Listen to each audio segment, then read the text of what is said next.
सो hi guys, मैं आशीष यादव आपका आपके यूट्यूब चैनल में स्वागत करता हूं। दोस्तों, अगर आप क्लास 10th यानी 10वीं कक्षा की अगर तैयारी करते हो तो बिल्कुल सही स्थान पे है। तो चलिए, जैसा कि पता होगा क्लास कौन सा है, फिजिक्स का क्लास है। इसमें डेली हम आपको फिजिक्स का कुछ न कुछ फैक्ट को कंटिन्यू कर रहे हैं। और उसके बाद अगर आप डेली और उसके बाद रूटीन से अगर आप डेली देखेंगे, स्किप ना करें, उसको भगाए ना। स्किप करने का सेंस, अगर आप उसको भगा नहीं रहे तो समझ लो कि आपको पक्के से समझ में आएगा, मेरी गारंटी है। अगर नहीं, जैसे अगर किसी पॉइंट पे या फिर कोई टॉपिक या फिर कहीं पे आपको ना समझ आया हो तो आप उस पर क्या करिए, कमेंट कर दिया करिए कि ना ये वाला पॉइंट हमको नहीं समझ आया, तो मैं आपको दूसरे दिन अवश्य बताऊंगा। लेकिन आप कमेंट करोगे तब, अगर कमेंट नहीं करोगे तो मुझे पता थोड़ी ना चलेगा कि भाई ये आपको ये नहीं समझ आया है। तो आपसे रिक्वेस्ट है कि अगर नहीं समझ आएगा तो कमेंट आप ज़रूर करिएगा, मैं ज़रूर आपको बताऊँगा। तो ये मैं आपको बता दूं कि क्लास कौन सा, ये फिजिक्स का तो है ही। इसमें हम लोग पढ़ रहे हैं प्रकाश का परावर्तन तथा अपवर्तन। लेसन कौन सा? अभी लेसन हम लोग का जो फर्स्ट है यानी प्रथम जो चैप्टर वो चल रहा है। अभी चैप्टर ज़्यादा बचा नहीं हुआ है, उसके बाद जल्दी हम एंडिंग कर देंगे। और जैसे एंडिंग होगा तो मैं आपको नया चैप्टर क्या करने वाला हूँ बताऊँगा। जैसे एंडिंग होगा मैं आपको नया चैप्टर में एंट्री कराऊँगा। फिर उसके बाद अगले नेक्स्ट में लेके चलेंगे। और उसके बाद लेके चलेंगे आपको किसमें, विद्युत वाले चैप्टर में। और बहुत इंटरेस्टेड चैप्टर है विद्युत वाला, उसमें ज़्यादा से ज़्यादा नॉलेज मैं आपको रखूँगा आपके सामने। और उसके बाद मैं क्वेश्चन दिया था, उसके बाद बोला था कि इसका जवाब दे देना है। तो इसका जवाब की अगर मैं बात किया जाए तो 3-4 लोग जवाब दिए। और एक कौन सा जवाब दिया मैं आपको बताऊँगी। एक सतीश पाल दिए, और उसके बाद मेड इन इंडिया भाई आ चुके हैं ना, दे दिए इनका भी जवाब ठीक, इन्होंने भी जवाब दिया था। और एक दशरथ भारती करके जवाब दिया था। तो 3 जन ने जवाब दिया था, 3% ने। लेकिन इसमें जवाब जो परफेक्ट था वो दशरथ भारती का जवाब था, है ना। इनका जवाब जो था क्या था, वो सही था जवाब। मतलब इन्होंने बताया था कि वास्तविक के स्थिति में आवर्धन का वैल्यू क्या होगा, निगेटिव होगा, इनका कहने का मतलब था। और बाकी 2 लोगों का सतीश का, और उसके बाद उनका आंसर था कि उत्तल लेंस होगा। भाई ये कौन सी बात हो गई, उत्तल लेंस में कैसे आवर्धन निगेटिव होता है? हैं, कैसे हो सकता है भाई? थोड़ा ध्यान से पढ़ो ना, एग्जाम पास आने वाला, तो ऐसे दिमाग को हैंग करोगे। चलो सोच समझ के आंसर फिर आज मैं बता देता हूँ। लेकिन जवाब दिया, अच्छा लगा, कोई बात नहीं, गलत सही तो होता ही है। लेकिन थोड़ा सा तो एक्टिविटी से ना जवाब देंगे तो फिर दिक्कत आसान होगा मुझे बताने में भी, और उसके बाद अच्छा भी लगेगा। तो देखिए, मैं आपको बार बार बताया था, कल भी यही चीज़ बताया था। कल का लगता वीडियो देखे नहीं देखा, मैं आपको बार बार बताया हूँ कि जब भी अगर प्रतिबिंब बनता है कैसा, वास्तविक, कैसा वास्तविक बोले तो इसी को बोलते हम लोग क्या, उल्टा। तो वास्तविक और उल्टा के केस के लिए आवर्धन की वैल्यू निगेटिव होती है। और जब प्रतिबिंब बनता है आभासी, और आभासी बोले तो इसी को बोलते हम लोग क्या, आभासी कहो या फिर क्या बोलो, सीधा बोलो। तो जब सीधा बनता है ना तो उसके लिए प्रतिबिंब जो आवर्धन का वैल्यू होता है, आवर्धन बोले तो क्या, यम क्या होता है, पॉजिटिव होता है।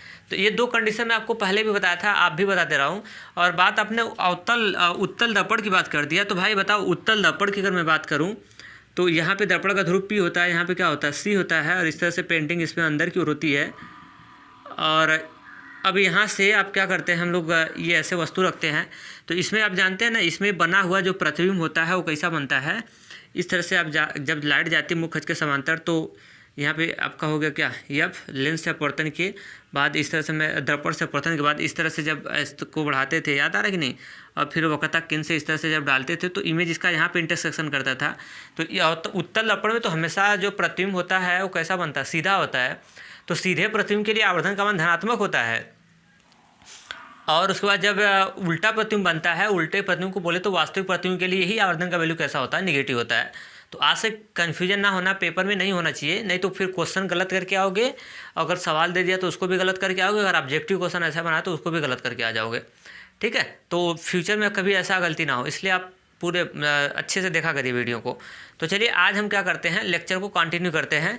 और जहाँ तक मैं क्या किया था, आपको कल मैं बताया था, उसके आगे बढ़ाता हूँ। और आपको पता है कि मैं कहाँ तक लेके जा चुका था। मैं आपको लेके जा चुका था कि लेंस द्वारा, उत्तल लेंस द्वारा प्रतिबिंब बनने के नियम, ये हेडिंग में डलवा दिया था ना। और उसमें कल उसका टेलर भी मैं दिखा चुका था, लिखवाया नहीं था, बस ओनली टेलर दिखाया था, है ना। मूवी तो अभी बाकी है, आज मूवी बनेगी।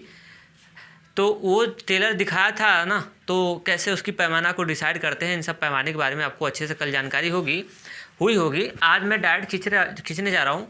और अगर आप पैमाना नहीं कल का देखे हैं वीडियो ना, तो उसको आप देख लीजिएगा, तभी आपको क्लियर होगा। अब देखिए हम लोग डेटा को ये उत्तल के द्वारा हम लोग स्टार्ट करते हैं यहाँ से, और मैंने सबसे पहले बना दिया कौन सा लेंस, ये बन चुका आपका कौन सा लेंस, ये हो गया देखिए उत्तल लेंस। कौन सा लेंस हो गया, उत्तल लेंस। और ये इसका हो गया क्या, मुख्य अक्ष। अब मुख्य अक्ष कैसे आया है तो समझ आ रहा है ना, जब बीचों बीच लाइन मारोगे तो ये लाइन जो निकल के आएगी मुख्य अक्ष होगी। और मुख्य अक्ष कैसे आता है ये सब देखने के लिए मेरा स्टार्ट वाला वीडियो देखिए, वहाँ पे पूरा मैं आपको डीपली से बताया हूँ। अब इसको मैं यहाँ से इस तरह से क्या कर दिया, इसको मिला सकता हूँ। कहेंगे सर मिला क्यों रहे हैं, मिलाने से कोई आपको नुकसान नहीं हो जाने वाला है, केवल डॉटेड लाइन से मैं मारा हूँ। मैं इसलिए मिलाया हूँ ना कि क्योंकि प्रकाश किरणों को हमको मोड़ना होगा तो ये यहाँ से अच्छा पड़ेगा, ठीक। तो यहाँ पे देखिए, यहाँ पे होता है इसमें क्या, मुख्य फोकस एफ, और ये फिर उसके आगे भी बढ़ा लेते हैं हम लोग, मुख्य अक्ष को थोड़ा सा आगे बढ़ा लेते हैं, एफ होता है। और इतना ही दूरी भर के, यहाँ पे तो ऑप्टिकल सेंटर होता है, उतना दूरी भर के आगे काट लो, उतना दूरी भर के आगे काट लो। तो अब जानते हैं ना, सारी की सारी दूरियाँ ऑप्टिकल सेंटर ओ से मेजर करते हैं। तो यहाँ से यहाँ तक की दूरी एफ है, और यहाँ से यहाँ तक की दूरी एफ है। मतलब कितना, जो मुख्य फोकस होता है ना, ये इतना दूरी भर भर के काटते हैं हम लोग। कल मैं आपको बताया था ना कि दूरी कितना भरते हैं, जितना मुख्य फोकस होता है, मुख्य फोकस बोले तो यानी फोकस दूरी जितनी होती है उतना दूरी भर भर के हम लोग काटते हैं डिस्टेंस को। मैं बताया था कल का वीडियो देखिएगा। तो ये एफ है तो ये भी एफ होगा, और यहाँ से जब दूरी मिल करेंगे तो एफ प्लस एफ कितना हो जाएगा, ये 2f हो जाएगा। अब इधर आ जाते हैं तो इधर भी वही दूरी काट लीजिए, यहाँ से ये उधर दूरी भर के काटना, ये स्मॉल एफ है ना, और ये भी यहाँ तक ये भी काट लीजिएगा। स्मॉल एफ का मतलब समझ रहे हैं ना, स्मॉल एफ का मतलब कुछ उसकी वैल्यू होगी ना, 20 semi, 30 semi, 50 semi, 10 semi, 5 semi, इस तरह से। तो ये हो जाएगा आपका क्या, स्मॉल एफ। और फिर उसके बाद इतना भी दूरी भर के, फिर ये वाली दूरी इतना फिर दूरी भर के फिर ये काट लो तो ये 2f हो जाएगा। कैसे, F small F small F, और जब यहाँ से देखेंगे तो small F plus small F बराबर 2f हो जाएगा, ठीक है।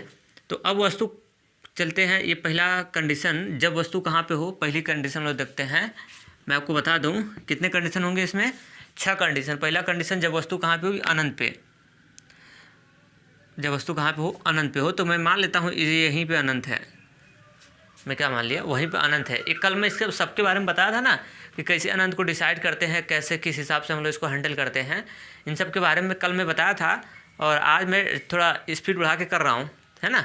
अगर ये पूरा जानकारी लेना है तो पीछे का वीडियो आप देखिएगा, वीडियो तो पड़ी रहेगी आपकी। तो ये देखिए यहाँ से हो जाएगा क्या, इनफाइनाइट हो जाएगा। अब पहला केस में जब वस्तु कहाँ होती है, अनंत पे। दूसरा का केस में देखिए 6 केस बनते हैं, 6 केस कौन कौन से होते हैं। पहला में जब वस्तु कहाँ पे हो, जब वस्तु अनंत पर हो, फर्स्ट केस। और उसके बाद सेकेंड केस आपको लेना है कि जब वस्तु अनंत और 2f के बीच हो। जब वस्तु कहाँ, अनंत व 2f, 2 स्मॉल एफ कहिए, चाहे इसी को आप इसको 2 कैपिटल एफ कहिए, दोनों एक ही चीज़ है। 2 स्मॉल एफ बोलिए, है ना, क्योंकि यहाँ से यहाँ तक की दूरिया एफ है, तो यहाँ से यहाँ तक की दूरिया एफ है, पूरा मिला के स्मॉल एफ हो जाता है ना। तो इसको 2 स्मॉल एफ ये बोलिए, या फिर 2 स्मॉल एफ पर हो। मतलब पहला, अच्छा नो सॉरी, जब वस्तु अनंत व 2 स्मॉल एफ के बीच हो, के क्या हो, के बीच हो। क्या मेरी बात समझ आ रहा है, क्या मेरी बात से आप सहमत हैं। 2 केस। और तीसरे केस में जब वस्तु किस पे आ जाती है, ये इस 2f पे आ जाती है। चौथे केस में जब वस्तु 2f और f के बीच हो। 5वें केस में जब वस्तु किस पे हो जाएगी, इस पे फोकस पे आ जाए। और 6वें केस में, इस तरह से वस्तु को आगे बढ़ा रहा हूँ। और 6वें केस में जब वस्तु f और ये क्या बोलते हैं, ऑप्टिकल सेंटर हो, यानी प्रकाशित केंद्र की कहाँ हो जाए, बीच हो जाए। या बोले तो क्या, मुख्य फोकस और ऑप्टिकल सेंटर हो के कहाँ हो जाए, बीच हो जाए। यही 6 केस है। ये कितने केस है, 6 केस हैं। इस सब के बारे में कल बताया था। तो चलिए आज मैं आपको बताने वाला हूँ कि जब वस्तु अनंत पे होगा तो उसका किरण आरेख पेपर में कैसे पूछेगा आपसे। पहले मेरा लेक्चर सुनिए। पेपर में कहेगा कि जब वस्तु अनंत पे हो उत्तल दर्पण में तो इसका किरण आरेख खींच के दिखाइए। या बोलेगा ऐसे कि जब वस्तु, ऐसा बोलेगा कि जब वस्तु मुख्य फोकस एफ तथा दर्पण उत्तल दर्पण के ऑप्टिकल सेंटर ओ के बीच हो तो इसका किरण आरेख कैसा बनेगा, करके दिखाओ। जैसे आप दर्पण में नहीं बनाए थे, जस्ट सेम वैसे ही है, ठीक। तो चलिए अब तो ये जब वस्तु कहाँ पे हो, अनंत पे हो, एक केस। तो मैं पहला केस छोड़ रहा हूँ अभी ना, मैं आपको लास्ट में बताऊँगा, क्योंकि इसको बताने में और समझाने में दोनों में थोड़ी सी कन्फ्यूजन क्रिएट होता है ना। तो इसलिए मतलब जैसे आपको समझाने में थोड़ा सा प्रॉब्लम होगा ना, मुझे बताने में भी प्रॉब्लम होगा। तो ये इसलिए मैं आपको लेके जा रहा हूँ जब वस्तु कहाँ पे अनंत और 2f के बीच हो। जब वस्तु अनंत यहाँ पे बना लिया और 2f हो गया, इसके बीच अगर होता है तो इसका किरण आरेख देखिए कैसे खींचते हैं। पेपर में ये क्वेश्चन आता है, पेपर में यहाँ से क्वेश्चन आता है। तो ये थोड़ा सा इसको मैं नीचे कर देता हूँ और ये हो जाएगा 2 स्मॉल कितना हो जाएगा, कैपिटल F हो जाएगा। तो ये देखिए अनंत और 2f के बीच अगर वस्तु होता है इस तरह से, है ना, इसके बीच रखना वस्तु को, अनंत और 2f के कहाँ बीच। तो 2f तो देखिए यहाँ पे है, इसके जब बीच होता है तो हम लोग क्या करते हैं, इसका किरण आरेख बनाते हैं। और किरण आरेख बनाने के लिए कौन से रूल है पता है, वही 3 रूल जो आपको बताया हूँ, उन्हीं 3 रूल का ही इस्तेमाल करेंगे। अब तीनों रूल कौन कौन सा है मैं आपको बता देता हूँ। कल मैं भी आपको समझाया था कि जब प्रकाश की किरण कहाँ हो, मुख्य अक्ष के समांतर, पहला रूल। और दूसरा रूल, जबकि प्रकाश किरण कहाँ से जाए, दर्पण के ऑप्टिकल लेंस के ऑप्टिकल सेंटर ओ से पास हो तो बिना विचलित हुए सीधे निकल जाती है। और दूसरा मैं आपको तीसरा रूल बताया था कि अगर प्रकाश किरण जो हो जाए उसके कहाँ पे जाए, मुख्य फोकस से अगर होकर जाए तो लेंस से अपवर्तन के बाद मुख्य अक्ष के समांतर हो जाती है। ये 3 रूल याद है ना, कल मैं बताया था, है ना। तो वो 3 रूल का ही इस्तेमाल करेंगे। तो यहाँ पे हम लोग उत्तल दर्पण खींच रहा हूँ, तो मैं अवतल का बात नहीं कर रहा हूँ, खाली उत्तल का रूल लिख रहा हूँ। किसका, केवल उत्तल दर्पण का ही रूल लिख रहा हूँ, अवतल दर्पण के रूल नहीं लिख रहा हूँ। तो पहला वस्तु देखिए, पहला रूल क्या है, जब प्रकाश की किरण कहाँ, मुख्य अक्ष के कहाँ हो, समांतर हो। याद आ रहा है पहला रूल। तो देखिए ये देखिए अवतल लेंस, ये उत्तल लेंस में खींच रहा हूँ, अवतल लेंस का नहीं बना रहा हूँ क्योंकि कोई आवश्यकता है नहीं इसकी। ठीक, नाम ले लिया L1 और इसका नाम ले लिया कितना, L2। अब प्रकाश किरण डालना कहाँ, मुख्य अक्ष के समांतर। ये मुख्य अक्ष है आपका, क्या है, ये मुख्य अक्ष है। अब इसी के समांतर प्रकाश की किरण जब डालते थे, याद है, अगर प्रकाश किरण मुख्य अक्ष के समांतर होती है तो दर्पण से अपवर्तन के बाद कहाँ से गुजरती थी, मुख्य फोकस से गुजरती थी, पहला रूल। और उसके बाद दूसरा रूल मैं ऊपर लिख देता हूँ, कोई दिक्कत, नो दिक्कत। दूसरा रूल आपको मैं बताया था कि यदि जब प्रकाश की किरण दर्पण के कहाँ से गुजरे, ऑप्टिकल सेंटर ओ से गुजरे यदि प्रकाश की किरण।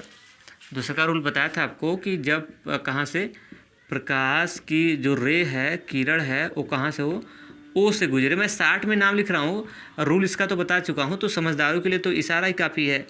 ये इस तरह से, अरे क्या है बताओ, ये मुख्य अक्ष है और ये इस तरह से इसको यहाँ से इस तरह से इसको मिला दिया और ये जहाँ पे इंटरसेक्शन किया है ना, उसका ऑप्टिकल सेंटर वो हो जाता है।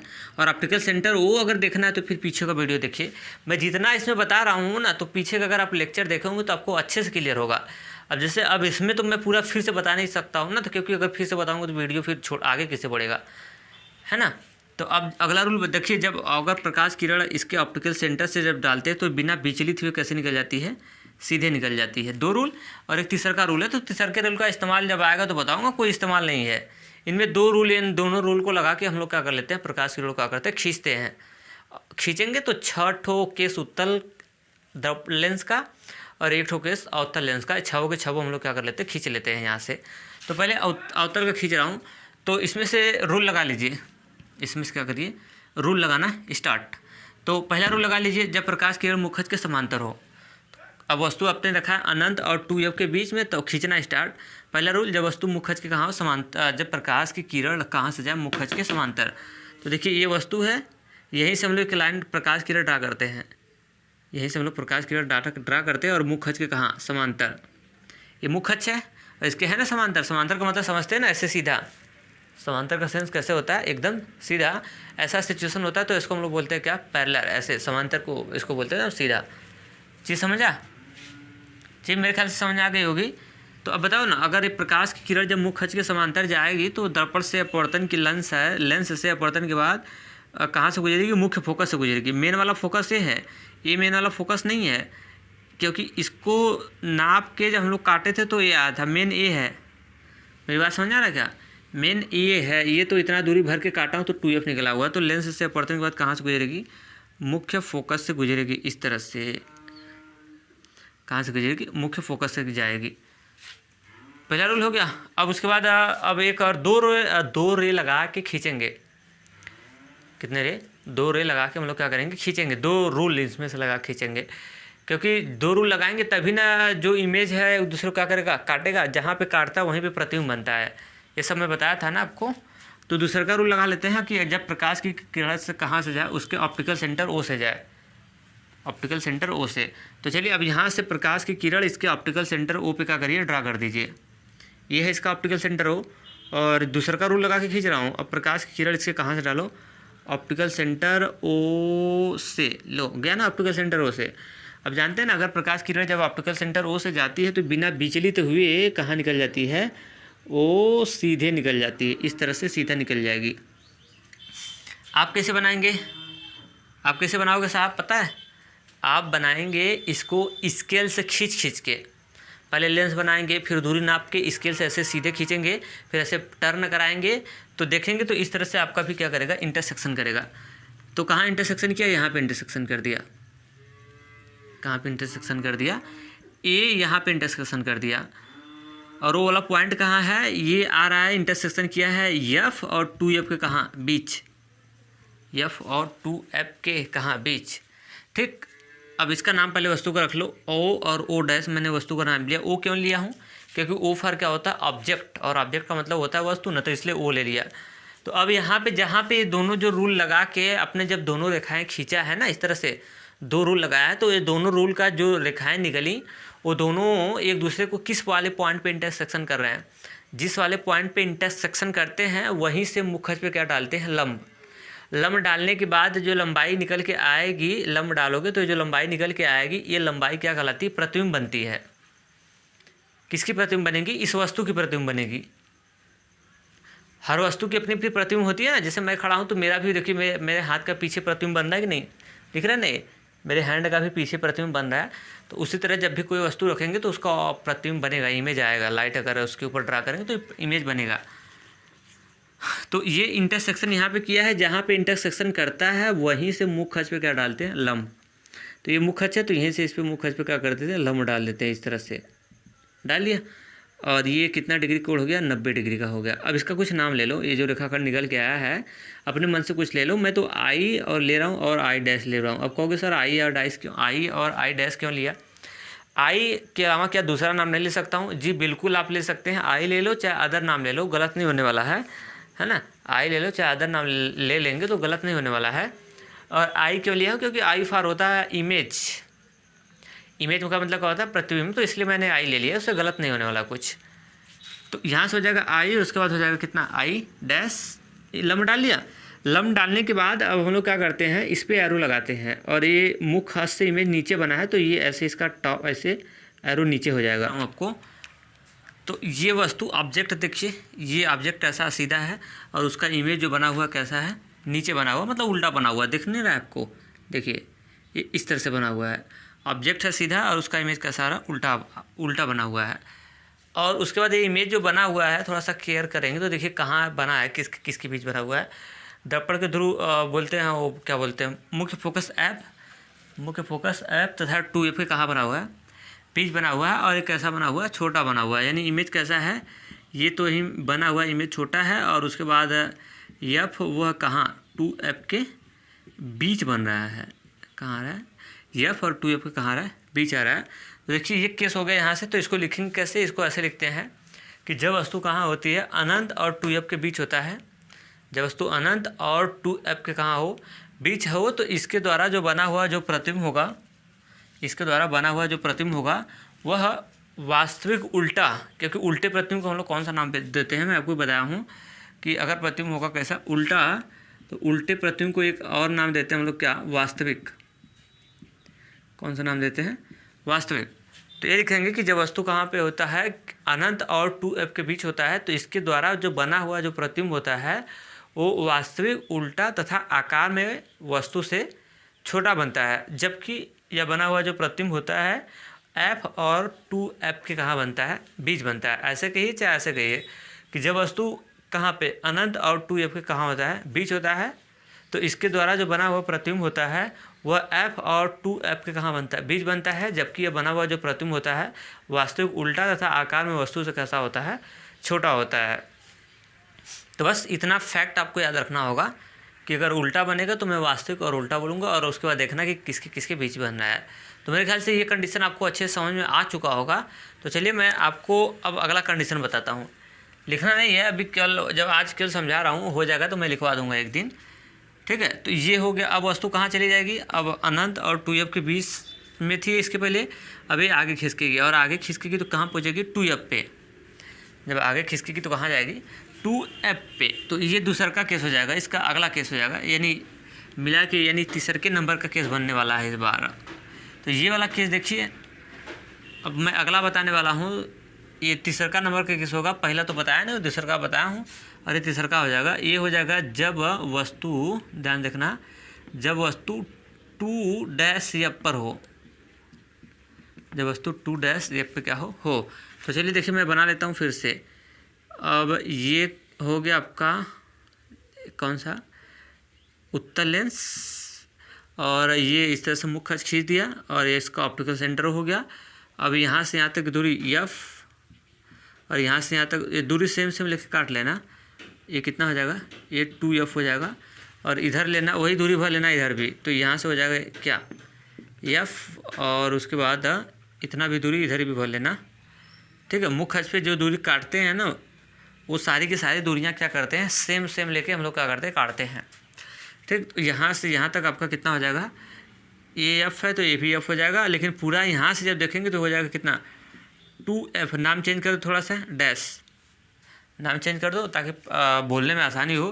तो ये 2f डैश, और उसके बाद कितना हो गया, f हो गया।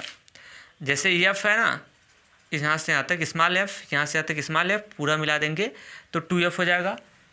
कितना हो जाएगा, 2f हो जाएगा ना। तो इस बार लेना है कि जब वस्तु कहाँ पे हो, चाहे 2f डैश लिखिए, चाहे इसको ऐसे लिख लीजिए 2f पर हो, ठीक। और इधर क्या माना था मैं, इधर मैं माना था अनंत, तो इधर अनंत हो गया। अब दूसरा ये उसके बाद है, दूसरा का केस में होता था अनंत और 2f डैश के बीच, और तीसरा का जब वस्तु किस पे हो, 2f पर हो। तो आप इसको 2f कहिए या फिर इसको ऐसे भी लिख सकते हैं, कोई दिक्कत नहीं है। जब वस्तु 2f डैश पर हो, क्योंकि जानते हैं ना 2f डैश यहाँ से यहाँ तक स्मॉल f है, यहाँ से यहाँ तक स्मॉल f है, तो पूरा जब यहाँ से दूरी देखेंगे तो ये हो जाएगा 2 स्मॉल f। क्या मेरी बात समझ आ रही है क्या, यहाँ से यहाँ तक स्मॉल f है कि नहीं, और फिर यहाँ से यहाँ तक भी स्मॉल f है, और पूरा यहाँ से दूरियाँ देखेंगे तो 2 स्मॉल f हो जाएगा, ठीक है। तो इस वाले केस में क्या होता है, देखिए इसको मैं थोड़ा सा नीचे बना लेता हूँ। इस वाले केस में क्या होता है कि इसके फर्स्ट वाले केस में जो इमेज बना था वो f और 2f का काम बना था बीच में। अब वस्तु को हम लोग लेके चले गए आगे खिसका के, और किस पे रख दिए, इस पे रख दिए। जब वस्तु कहाँ पे हो, 2f डैश पर हो, तो रूल वही होता है। इस वाले कंडीशन में क्या होगा, आपको अपने कॉपी में स्केल से खींच के जब बनाओगे, तो इस वाले स्थिति में जो प्रतिबिंब होता है, इसके पहले तो इसके बीच बन रहा था, तो प्रतिबिंब भी आगे खिसक जाता है, और इस स्थिति में प्रतिबिंब जो बनता है वो किससे बनता है, 2f पे बनता है। कैसे बन रहा है मैं आपको दिखा रहा हूँ। इसके पहले जब वस्तु अनंत और 2f डैश के बीच में थी, तो इसका इमेज जो बन रहा था f और 2f के बीच बन रहा था ना। अब वस्तु को आगे जब लेके चले गए तो इसका इमेज भी खिसक के आगे निकल जाता है, आगे जाएगा, ठीक है। अब ये रूल आपको ये पता हो करना होगा, है ना। खींचोगे इसका तो देखोगे आप ऐसा ही आएगा। तो चलिए खींचते हैं, वही 2 रूल खींचते हैं। पहला रूल, जब प्रकाश किरण कहाँ जाए, मुख्य अक्ष के समांतर जाए, तो ये क्या होता है, इसमें लेंस से अपवर्तन के बाद किससे, लेंस से अपवर्तन के बाद कहाँ से गुजरेगा, मुख्य फोकस से गुजरता है। तो ये मुख्य फोकस है ना, तो लेंस से अपवर्तन के बाद इसके कहाँ से गुजरेगा, मुख्य फोकस से गुजरेगा, इस तरह से गुजर गया, ठीक। और दूसरा का रूल हम लोग लगा लेते हैं, इस तरह से गया, इस तरह से ये प्रकाश किरण गुजर गया। अब दूसरा का रूल लगा लेते हैं कि जब प्रकाश की किरण ये कहाँ से गुजरे, उसके ऑप्टिकल सेंटर ओ से गुजरे। पहला ये रूल हो गया, और दूसरा का ये लगा रहा हूँ, तो लगा लें। इसके ऑप्टिकल सेंटर ओ से गुजारो लाइट को, इस लाइट को इस बार गुजारना है कहाँ, इसके ऑप्टिकल सेंटर कहाँ से, ओ से। तो चलिए इसके ऑप्टिकल सेंटर ओ से गुजारते हैं इस तरह से। ये देखिए ये इस तरह से इसके ऑप्टिकल सेंटर से ओ से जा रहा है ना। आप जानते हैं जब प्रकाश किरण अगर ऑप्टिकल सेंटर ओ से जाता है तो बिना विचलित हुए वो कैसे निकल जाता है, इस तरह से सीधा निकल जाता है, ये इस तरह से। और इसको यहाँ पे इंटरसेक्शन किया है, कहाँ पे, यहाँ पे इंटरसेक्शन कर दिया है। तो आपको सिखाया हूँ कि जहाँ पे इंटरसेक्शन करेगा दोनों किरणें, वहीं से मुख्य अक्ष पे क्या डालते हैं, लंब। तो इस तरह से जब मुख्य अक्ष पे इस तरह से आप लंब डालेंगे इस तरह से, तो ये मुख्य फोकस पे काटेगा। इस तरह से जब लंब डालेंगे तो कहाँ पे काटेगा, ये मुख्य फोकस पे ही इसके गिरता है। यहाँ पे मैं मान लेता हूँ मुख्य फोकस है। तो फिर उसके बाद वहीं से क्या डालते हैं हम लोग, लंब। इस पे लम्ब डाल दिया, जहाँ पे इंटरसेक्शन करता है वहीं से मुख्य अक्ष पे क्या डाल देते हैं, लम्ब।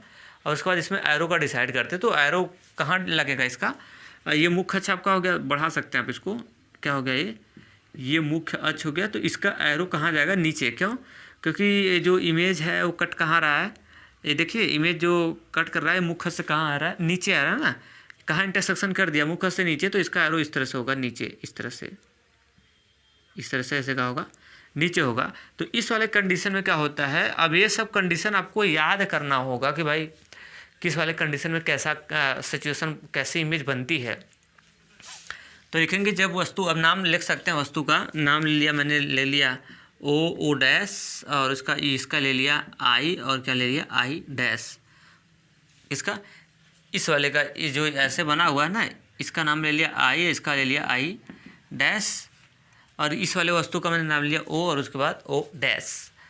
तो देखिए इसमें क्या होता है, तो इस वाले केस में जब वस्तु 2F पे होती है तो इसका इमेज भी 2F पे ही बनता है, लेकिन जितना बड़ा वस्तु रहता है ना उतना बड़ा उसका इमेज आता है। तो देखिए इसको कैसे लिखेंगे, और हाँ ये देखिए ये जो बना हुआ जो प्रतिबिंब है वो कैसा है, उल्टा है। बना हुआ जो प्रतिबिंब है कैसा है, उल्टा है, क्योंकि वस्तु कैसी है, सीधी है, और इसका वस्तु कहाँ, इमेज जो आ रहा है उल्टा आ रहा है। कैसे आ रहा है, इसका टॉप ऊपर है, इसका टॉप कहाँ है, नीचे है, इसलिए उल्टा है। तो लिखेंगे कि जब वस्तु 2F डैश पर होगी तो इसका जो प्रतिबिंब होता है ना, उसका जो प्रतिबिंब होता है वो कहाँ बनती है, लेंस के दूसरी ओर 2F पर बनती है। किस पे, 2F पर बनती है। और ये जो बना हुआ प्रतिबिंब होता है वास्तविक उल्टा तथा आकार में वस्तु के क्या होता है, बराबर आता है। वास्तविक उल्टा तथा आकार में वस्तु के बराबर आता है।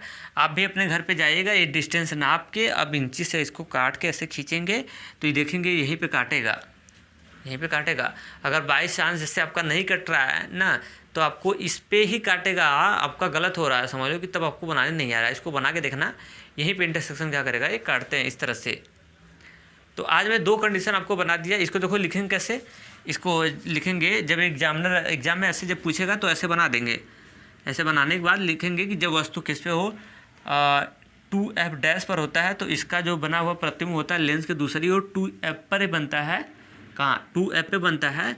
और जो बना हुआ प्रतिबिंब होता है वास्तविक उल्टा, उल्टे को वास्तविक बोलते हैं, वास्तविक उल्टा तथा आकार में वस्तु के क्या बनता है, बराबर बनता है। इसकी लंबाई और वस्तु की लंबाई दोनों सेम आते हैं। ठीक है, तो मेरे ख्याल से इतना मैं आपको 2 कंडीशन इसमें समझा, बाकी कंडीशन मैं आपको अगले लेक्चर में दूंगा। ऐसे पूरा खींचते हैं, रूल आपको समझना है, रट्टा नहीं मारना है। क्या समझना आपको, रूल। अगर आप प्रोसेस समझ गए तो समझो सब कुछ कर लोगे, नहीं तो रटोगे तो रटते ही रह जाओगे। तो सोच चलते हैं, आज के लिए इतना ही। हाँ, वीडियो फ्रंट पे एक क्वेश्चन लगा होगा है ना, इसका जवाब आपको करके देना है, हर बच्चे को देना है, कोई किसी को रुकना नहीं, सबको जवाब देना है। तो चलते, सो आज के लिए इतना ही, थैंक्स।